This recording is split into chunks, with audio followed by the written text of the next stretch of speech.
Hey, sexy. Yeah, you. You've tuned in to the Sex Talk with Khrys show. Here, we're truly embodying the sexual energies within us and living them out loud each and every day. Learning about our sexy, affirming our beauty, and so much more. Here, we're empowering our sexy and applying all that yummy information to every facet of our life. So sit back, get comfy, and let's enjoy this extremely sexy ride. Welcome to the Sex Talk with Khrys show.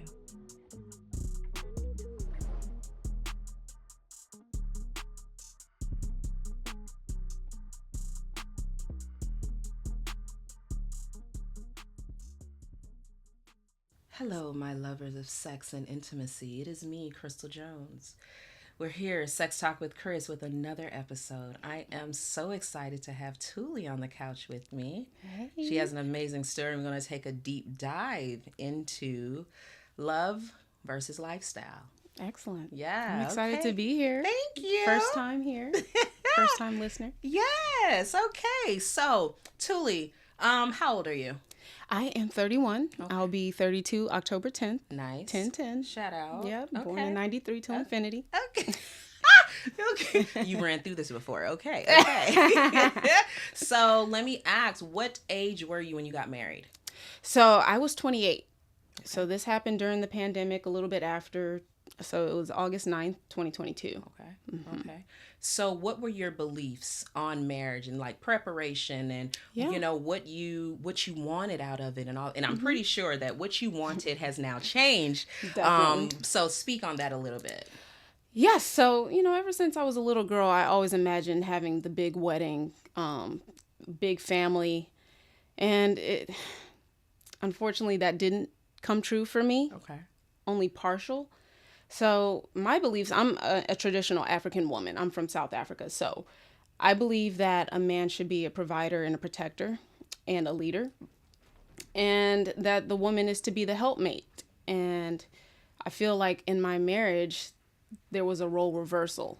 Okay. Yes. So I became the leader, the protector, the strong man, even to the point where I'm putting up blinds in the house, doing hard labor in the house. Okay. Yes. So that was unexpected because when I met my husband on Tinder 7 years ago, he was this knight in shining armor. So to see that switch, it is still insane. I'm still taking it in as to what is happening with my divorce. Okay. So when he showed you who he was, what was that? Was he putting up blinds in the beginning? So he was very helpful. He was a leader. He was a protector. He provided for me. We were able to go on vacations. We were able to do a lot when he had, the funds to do so. Like, he took care of me. Whatever I wanted and whatever I needed, he provided that.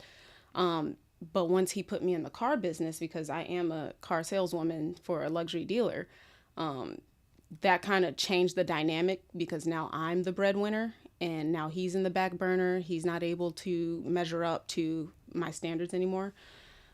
So the polarity in the relationship changed. Okay. Yes. So I became the masculine and he was resting in his feminine. And with that, it's hard to be a sexual being like I normally am because the polarity is so off.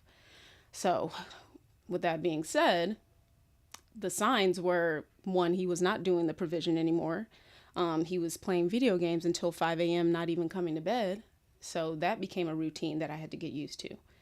Yes. So that, and granted, I knew he loved video games because I love video games too. But the fact that it was a routine of him not working as hard as I am, and I'm tired after doing school all day and working a 12-hour shift at the car dealership. And so to come in and to see someone on the chair playing video games until 5 a.m. with his boys, major turnoff. Major turnoff. And I wasn't used to that side of him. I'm used to him coming to bed, even though he has insomnia. He still sat in the bed and at least caressed me, held me. We watched movies together, and it was like romantic and intimate. But then it just changed to your homeboy. Yeah. / roommate. Yikes. Yikes.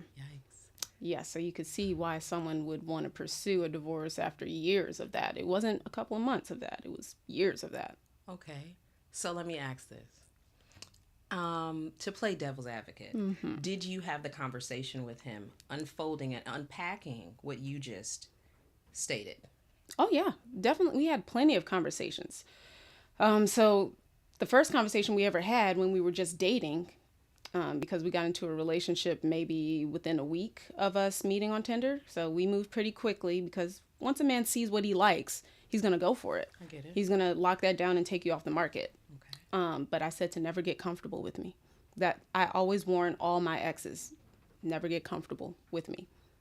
And then if you cheat, I cheat back. That those are my two warnings, and it's worked every time. Every time. And it's rare that you get a blueprint of what your significant other is gonna do. So yeah, I there was a roadmap, so you knew what the consequences would be if you didn't measure up to my standards. Okay. You said a mouthful. I have like question. I'm trying to like calm it down. Yeah. But when you got married and you said your vows, what did those vows mean to you? Because I'm playing devil's advocate here. Yeah, for better, for worse, for in sickness and health, richer for poorer. Yes. So those vows meant everything to me. Like the marriage was a happy time for me. But shortly after, everything started to occur and fall upon me. So you think back to your vows, but he's not even following the vows as well. So I shouldn't be the only one abiding to my vows. Like, yeah, you don't cheat. Yeah, you don't beat my ass. But that's the bare minimum to me. It's more to a marriage than just not doing those two things. You're right. Yes. So he wants brownie points for not doing those two things.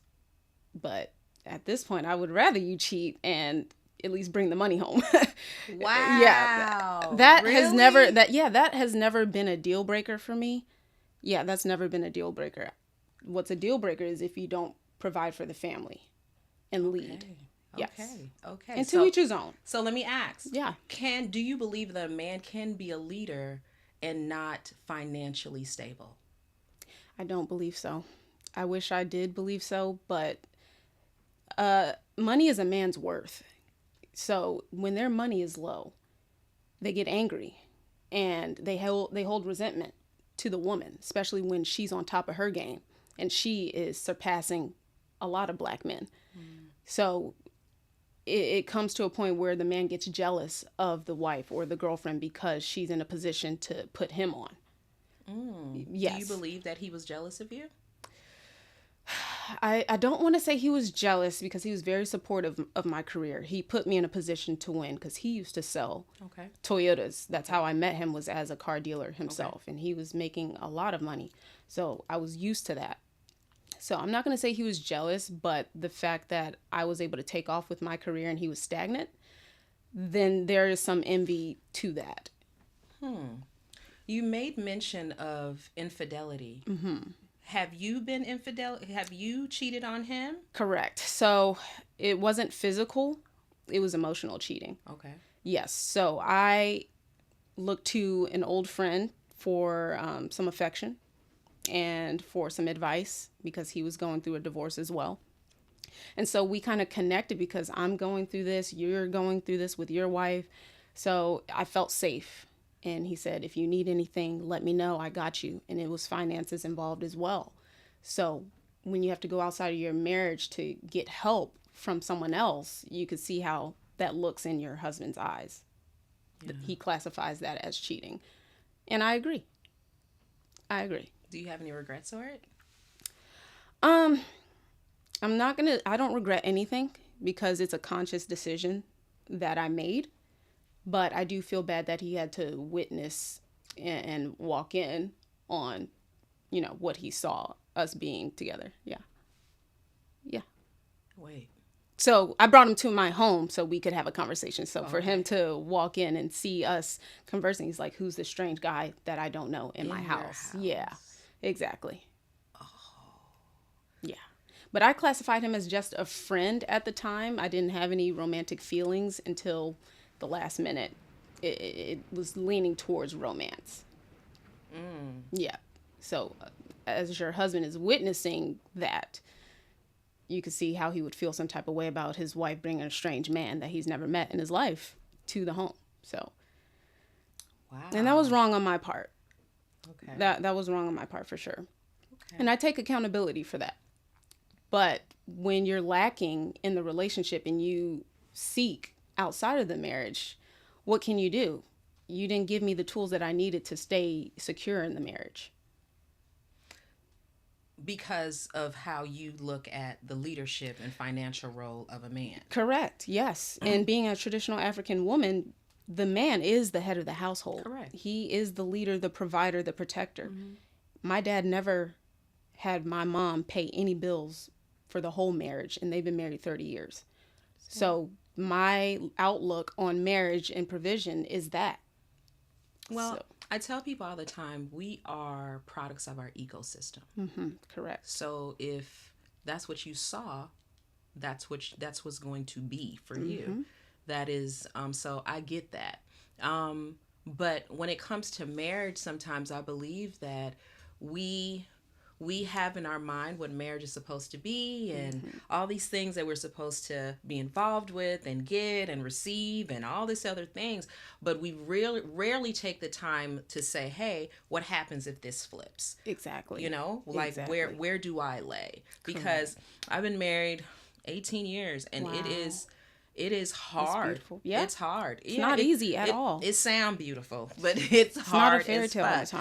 time. But I know that even when my husband may have been at his lowest, I felt it was my job to try to build, try Yeah. to support, try to do all these things so I can remain stagnant, remain stable Yeah. in his instability because course. he's human. Absolutely. You know, sometimes, yeah, it may be that we've gone through things where I make more money, he has made more money. Now he still make money, I make money. So it's never, but for us, we don't look at it like that. But again, we've never had, when we had financial problems, it was when we were in college, we were both broke, we had no money. Exactly, Right? which is understandable at So that you're point in growing time. together. Yes. But we've never been in a space where I am unable to get the financial support I need from my husband. Right? Because that's exactly. for me, that's a big deal. Mainly, and not even about the dollar amount. It's Right. more about the mindset of money, the Correct. mindset of finances, the mindset of savings, and all those different Exactly. things. Right? So I don't know what it is to be in your shoes. So it's very easy for me to Correct. be like, oh my God, you're so wrong. No, I mean, I have my feeling about it, but again, I have to take into perspective where you're coming from. Right. Right. Exactly. And you were 28 when you got married. So it was still a bit young.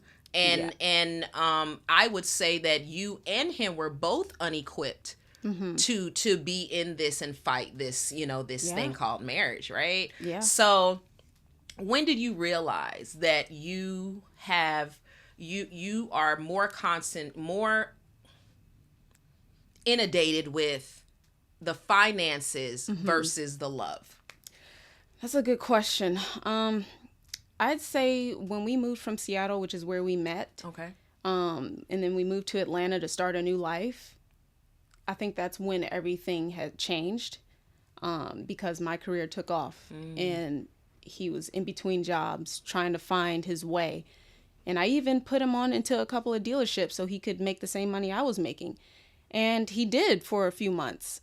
And then he quit and left. Yeah, as soon as one thing goes wrong, he's a quitter. He does leave. Okay. So the fact that he couldn't remain in a job that I stuck my neck out there for to get him, because we were the first husband and wife to work at a car dealership together. That's cool. a risky move that's for cool. a dealership Yeah, to take that yeah. on. So, I mean, it was a proud moment for us. And we were each making about 10 grand, give or take, each month per person. So we were bringing in the money, and I'm like, wow, we're a power couple. And then once he left, he never recovered. It was in between jobs. It was switching to different fields, selling mattresses, Ubering. So he just could never find the right dealership that made us that same money. Right. But I was able to take off and still continue to bring that money in.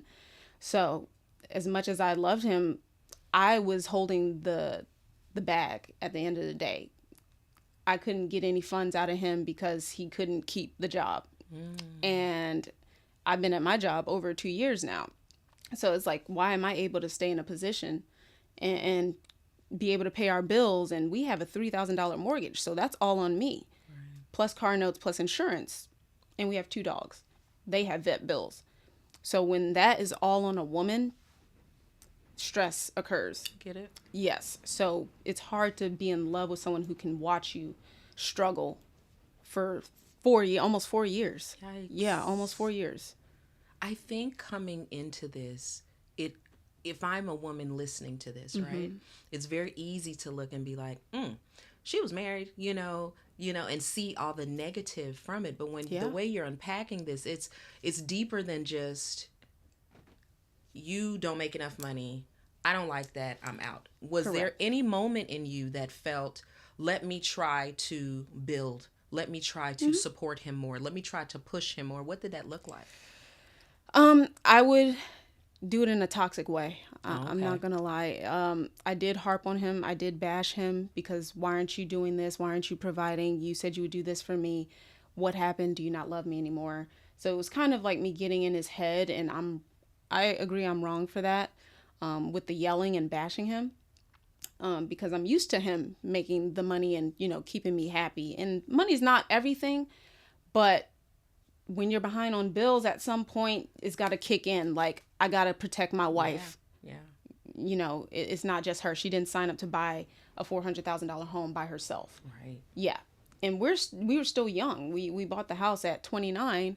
And so I didn't buy it by myself, but it's all under my name because we wanted him to get his own property so we could have like passive income. So we were just reserving his credit for another home. And Pretty smart. Yeah. yes, so that is the smart way to do it. But everything is under my name. So if we're behind on bills, it could possibly affect my credit. So the fact that you don't care enough to have ambition to protect me and everything we've built, that shows a lot about his character. But do you think that it was, I don't care, or I am such in a deep space, sunk in by life, Yes. that I can't pull myself out of here? Yeah. I see what's going on around me. I do. I'm not saying I'm ignoring it. However, Yeah. do you think it was a space where he may have been depressed? He may have, truly needed supports that is able to reverse that for him. Yes. So very good analysis. He was in the military for about 6 years. So he does have PTSD and depression from being overseas. And I understood what I was taking on. I just never thought it would trickle down to our relationship because he withheld that for so long. Oh, wow. I've never gotten a chance to see him angry. I've never gotten a chance to see him depressed or sad because we were always happy for 4 years straight until we got married. Yeah. So literally 2 months after we got married is when the depression really kicked in overdrive. Wow. So you go from being so happy, you don't see the downside. So I'm not going to say you should make your partner mad so you can see how they handle things, but you do need to see them be sad. You do need to see them be angry to see if you're willing to move forward with that. Correct. Because it could get dangerous depending on how they handle that anger. Correct. So his frustrations, he wanted to take out sexually. So he wanted more sex from me, but when I'm not provided for and I'm not resting in my feminine, I can't do it. So that was a major problem for him, and he started to pull back. Because how can a girl get wet when her man is broke? How can that happen?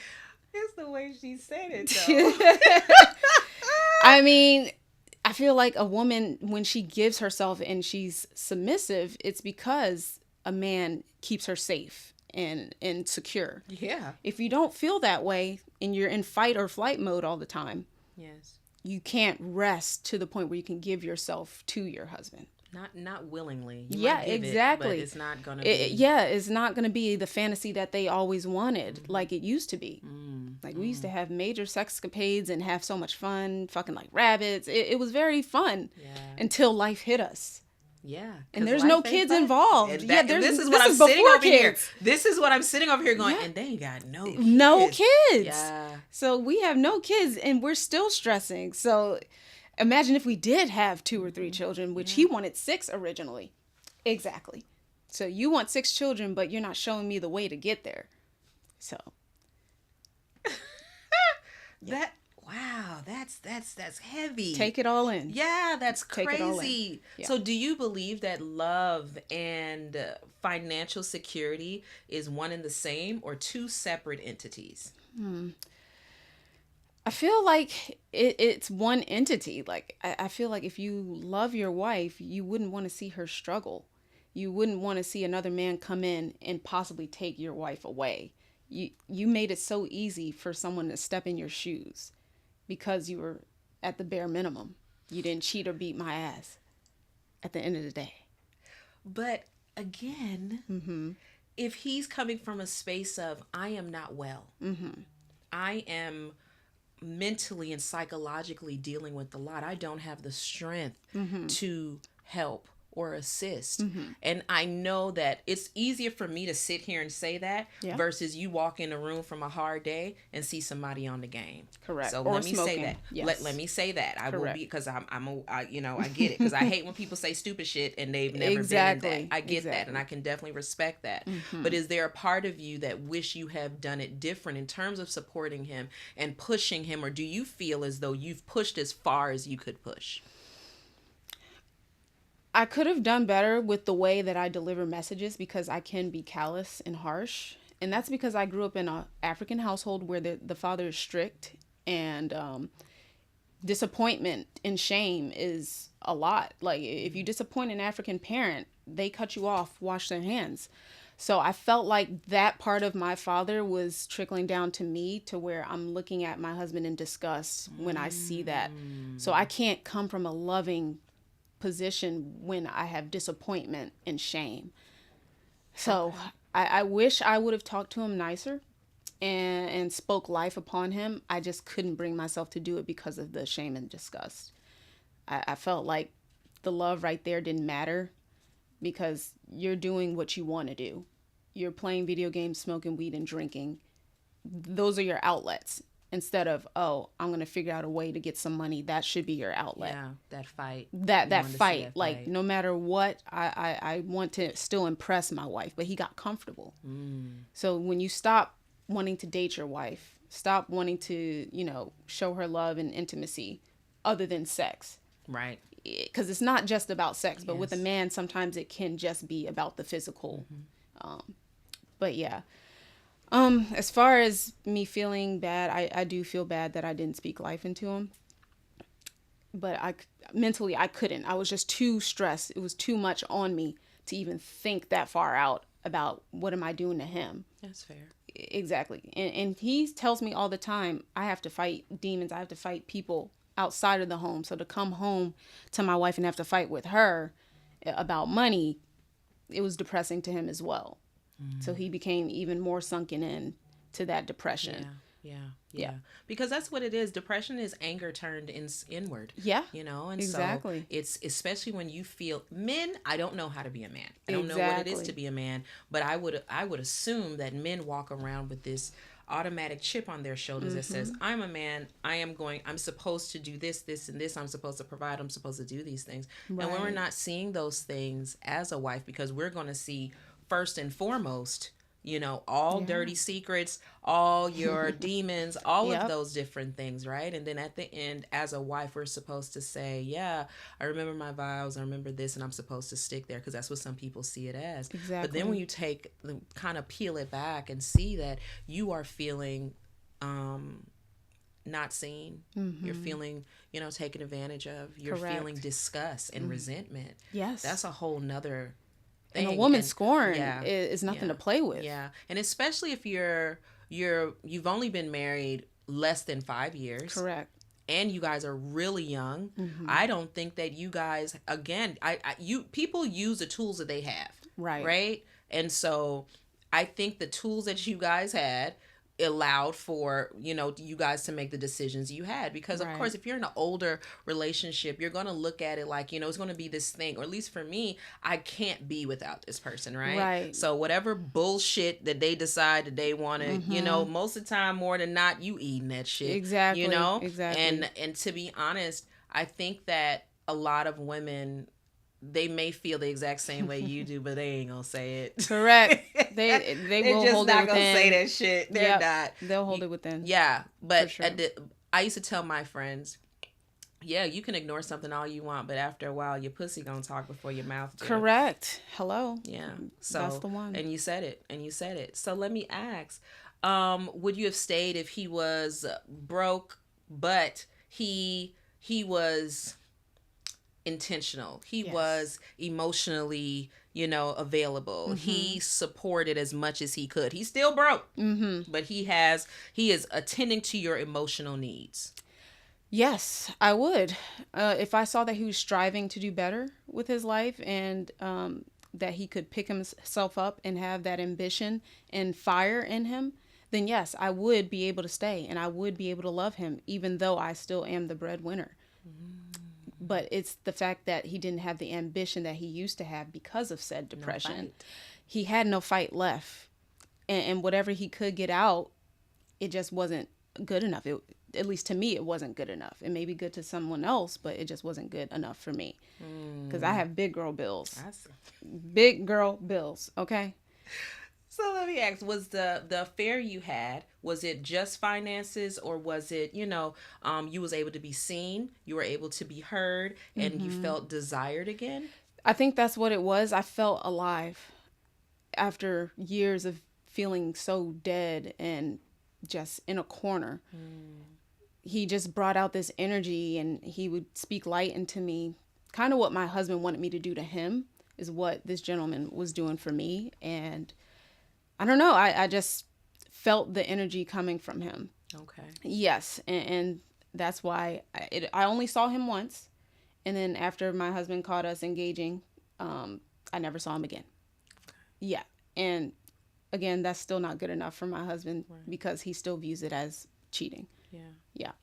He still views it as I think cheating. for a man, the bigger part is him in the same home where you guys, Yes, exactly. you guys you guys were together, you guys, Correct. Was building whatever you were building, and then now when things are rocky, is somebody else in this same space. Correct. I think if you were like at the hotel and somebody had a picture, it would That's be what he said. it would That's be a what he lot said. different, So how does a guy lay his head after that? Like, how did that even happen? I'm so curious. Did he sleep there anymore?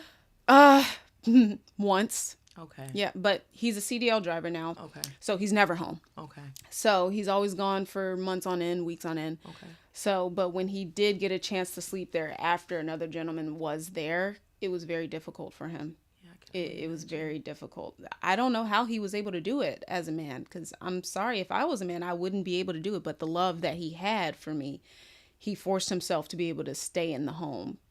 Wow. Yes, but he brings it up a lot. Almost every day. He's still hurt by it. And this is about 3 months ago, so it's still Yeah. fresh. Yeah. But I look at it, 90 days have passed, and I didn't actually get physical with this person. It was just an emotional connection because we were both going through something. But that's still emotional cheating nonetheless. Yeah. And I think a lot of time for some men, emotional cheating for them is worse than actually physical. Correct. Because you've given your heart to someone. Which is hard for a woman to give her heart to someone. Right. So yes, he looks at it like someone could possibly take his place. And the guy has more funds, more money, he's established because he is older. So that's also a blow to a man. Debilitating. Yeah. It's a blow. So he tells me he thinks about that scene every day, him walking into that. Yeah. So, and he's a Cancer, so their emotions harbor a little bit longer than most other signs. Like, I'm a Libra, things just blow past me really quickly. So there's a difference. Wow. Yeah. I get it. I Yes. get it. So I know we spoke about it, and you do feel a little guilt about that. Do you feel justified at all? I do still justify it. Okay. I do justify it in every argument. You weren't providing for me. You didn't make me feel safe. So the fact that I had to get, outside attention and help, what does that say about my husband? So I do kind of throw it on him. Like, you're the reason why I pursued this. which he hates because he wants me to take accountability. But I feel like if everything was like it used to be, I wouldn't even be in this position. Or if you would at least try. The fact that you weren't even trying, even after you got this good job, you still haven't been trying because of what you saw. That's the part that I just don't understand. And I'll still blame him from time to time. Yeah.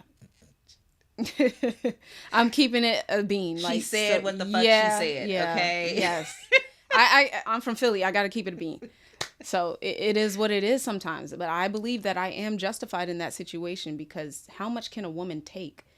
And I've surveyed a couple of my friends, and they said they wouldn't be able to last 3 months with a man not contributing to the household, let alone 3 years. Yeah. Again, I don't know what it is to be in that. For me, marriage is this safety net from the outside world. When I was vetting him, he said he would never get comfortable with me and he will always protect me and provide for me. But we didn't think that, post-COVID, when people are losing their jobs and people aren't able to get those lucrative jobs anymore, we didn't take that into account.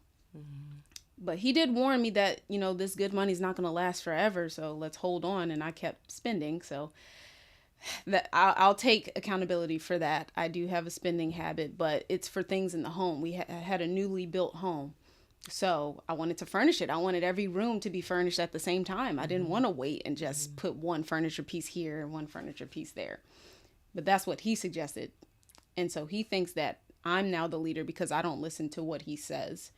But that's because I don't have the trust in to listen to what he says. Right. Yes. So, yeah. Well, I think that, first off, I've learned a lot myself just sitting here talking to you. I think that we take a lot for granted when we think of marriage. Right.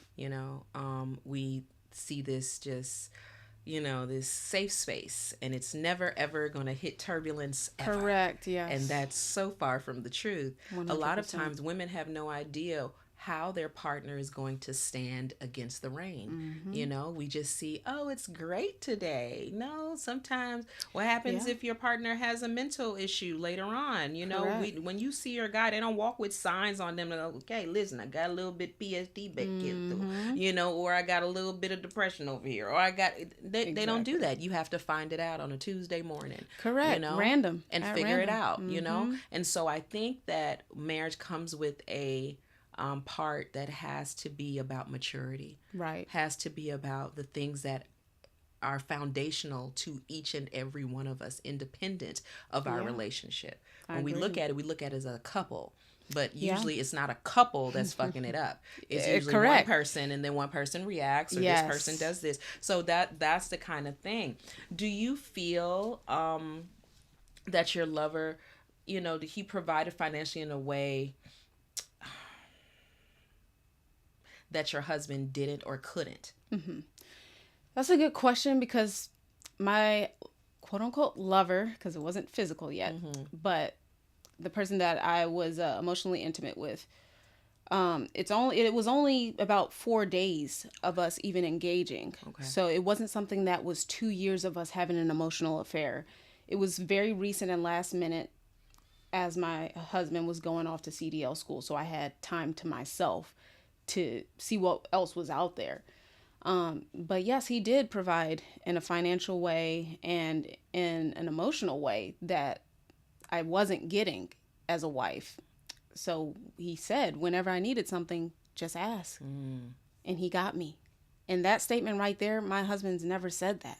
So I felt safe in that moment, like, oh my gosh, we're not even together, but you're willing to do this for me. So that was something that I felt was powerful. Like, wow, you care about me enough to help me in a bind. And you're not even asking for anything. You're not asking for much, just my time. So it just felt safe. Yeah. But it would have continued, and then it would have been physical at some point because I would have being drawn in because I'm like, wow, my husband's not doing this. So I'm attracted to that.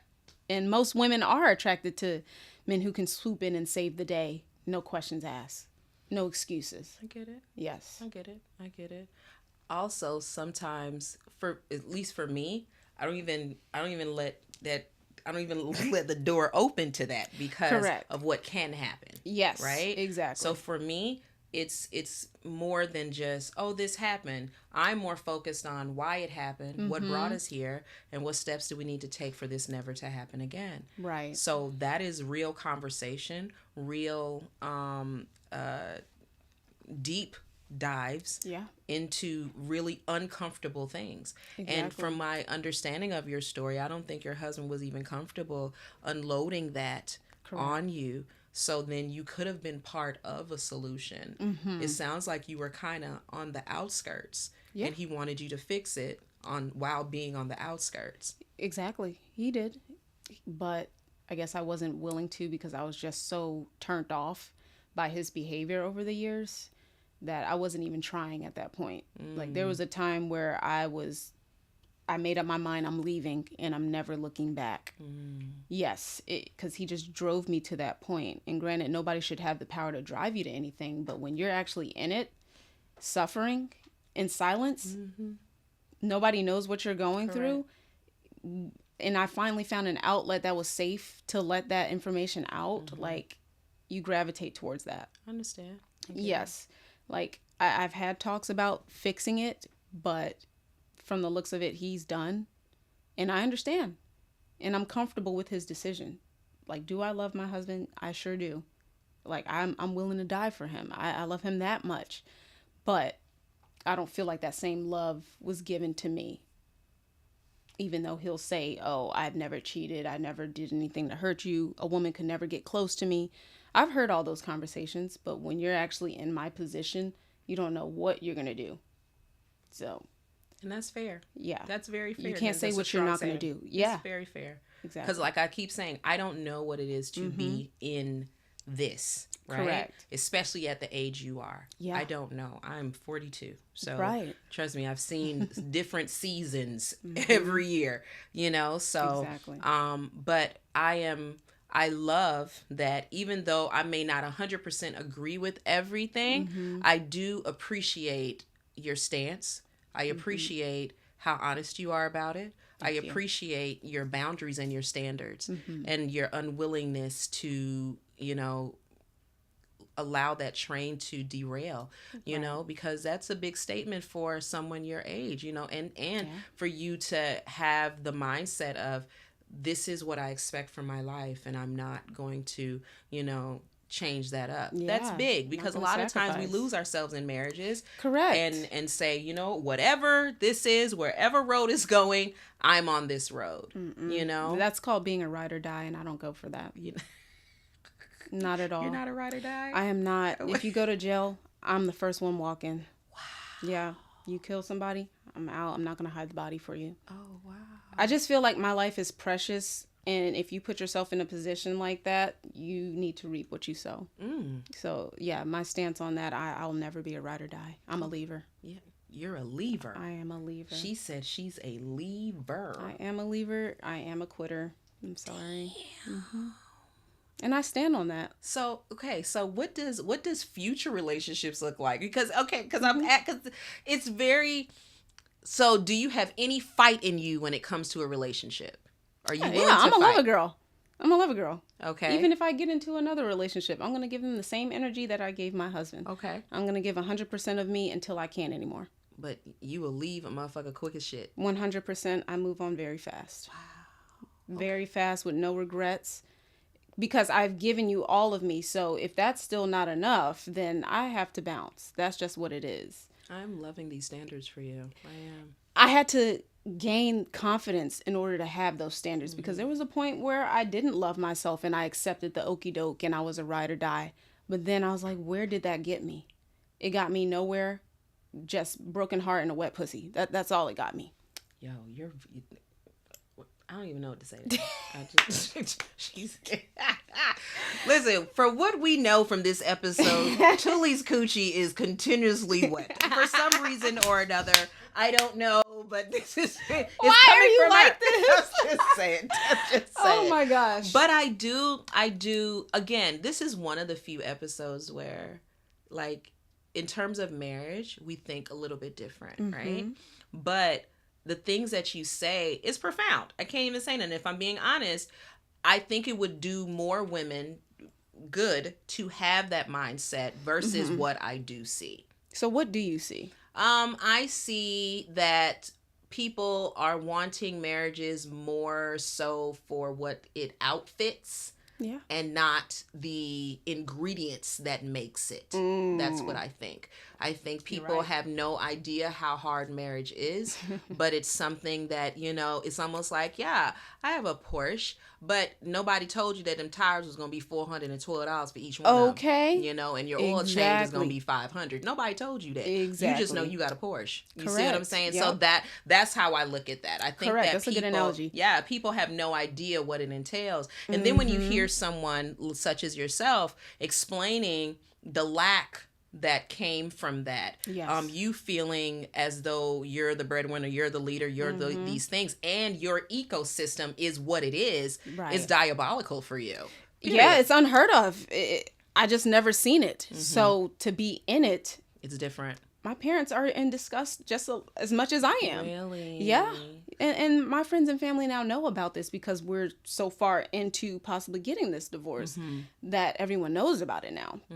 So, yeah, they're just like, this is just so unbecoming of him. This is not what we thought we were giving you away to.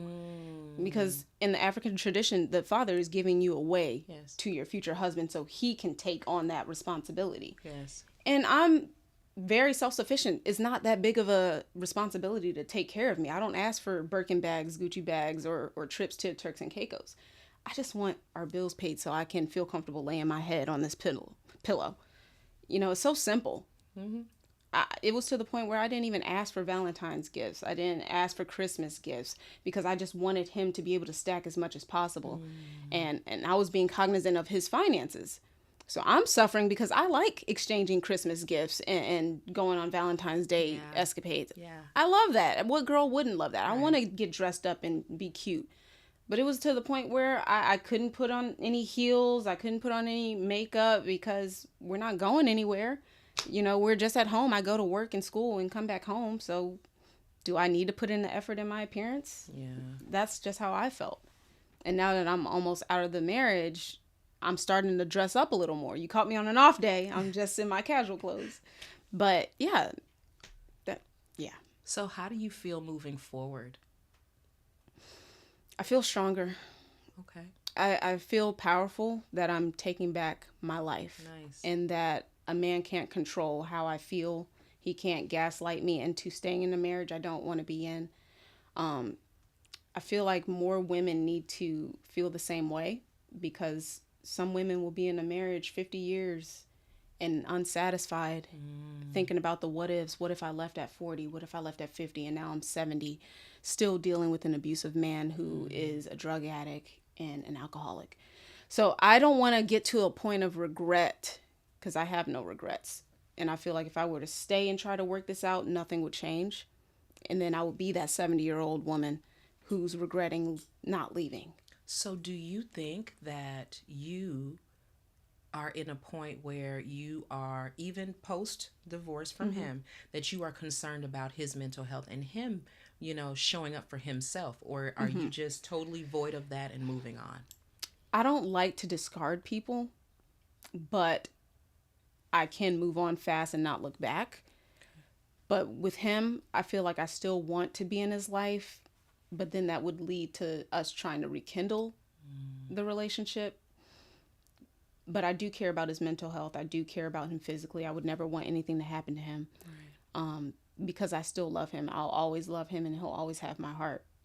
For sure. He was an excellent husband minus the finances. Yeah.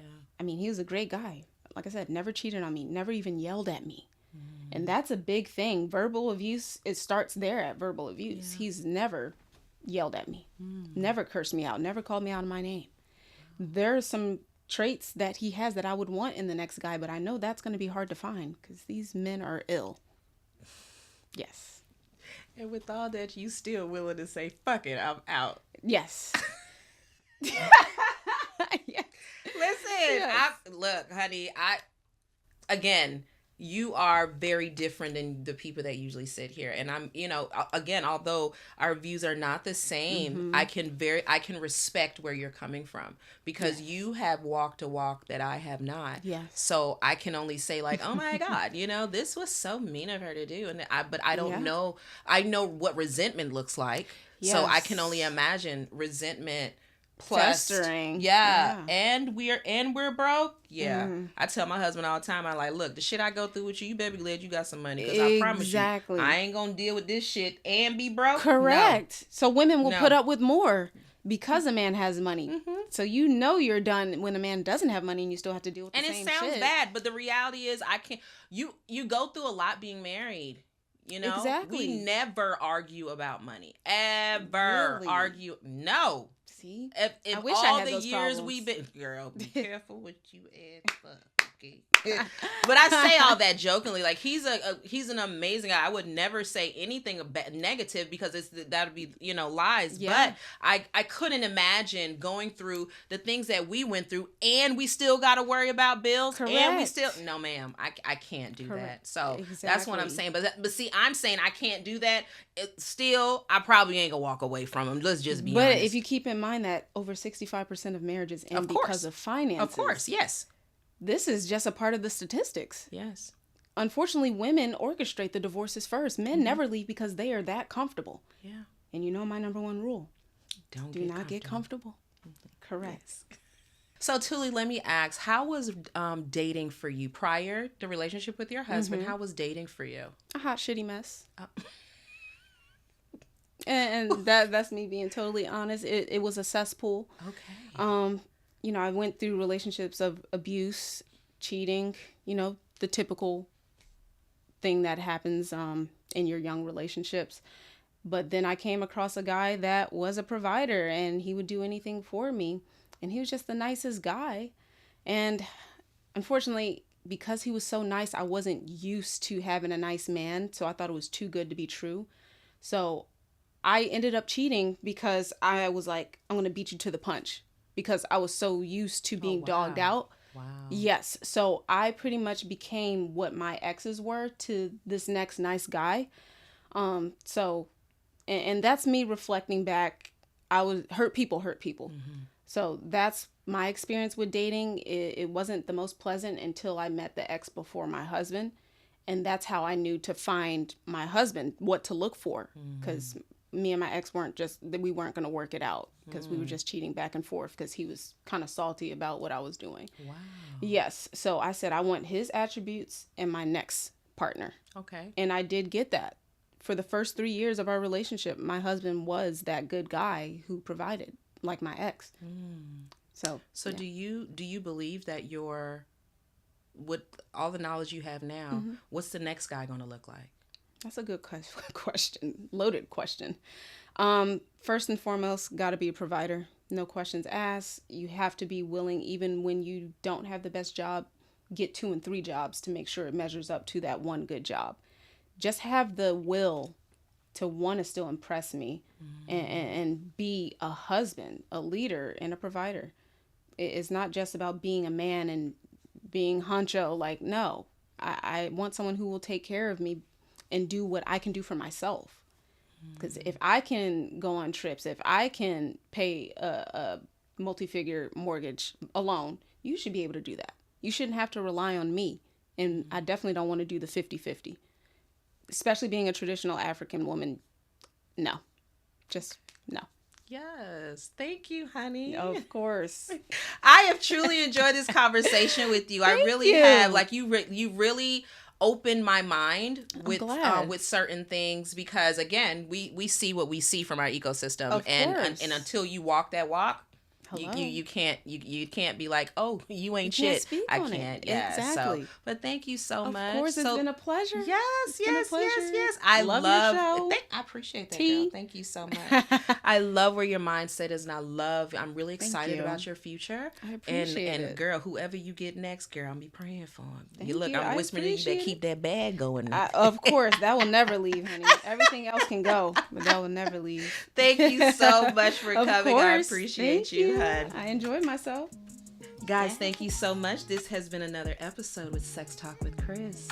I cannot wait to see you next time. Keep it cute, keep it wet. Just keep it. Bye. Heavy on the wet. Okay.